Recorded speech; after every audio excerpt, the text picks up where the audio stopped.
बिछड़ जाए हम।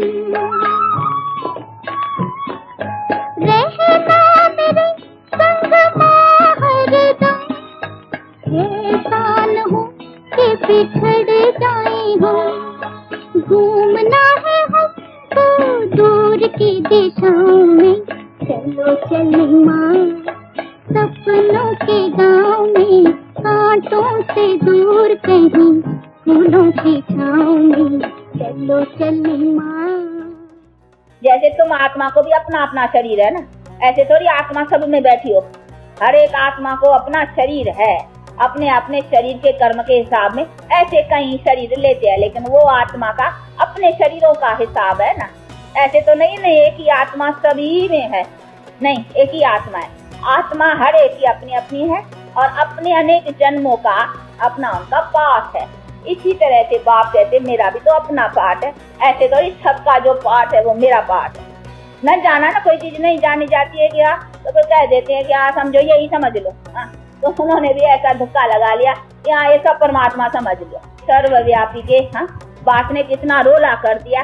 तो बाप कहते हैं मुझे देखो तुमने कण कण पत्थर पत्थर अपने लिए तो फिर भी रखा 84 लाख यूनिट, चलो भाई जनावर पक्षी पशु, मुझे तो 84 लाख से भी बाहर ले गए। तो वो खास बात तो रही नहीं ना।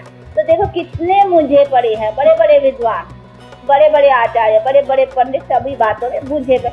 परमात्मा के विषय के ऊपर बेचारे मनुष्य कैसे जान सकते। इसीलिए परमात्मा कहते मेरी विषय जो है ना, मेरी विषय कोई मनुष्य नहीं जान सकता है।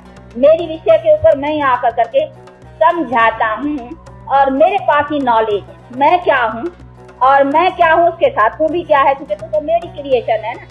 ऐसे थोड़ी है कि मैं तेरी क्रिएशन हूँ, तू मुझे जानेगा नहीं। क्रिएटर ही तो क्रिएशन को जानेगा नहीं, बाप ही तो बच्चे को जानेगा ना।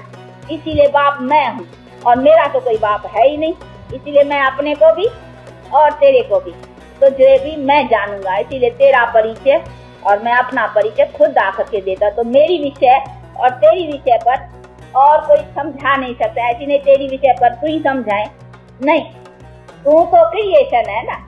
तेरा क्रिएटर जैसे बाप अपने बच्चे का पूरा यथार्थ बातों का समझा सकते हैं।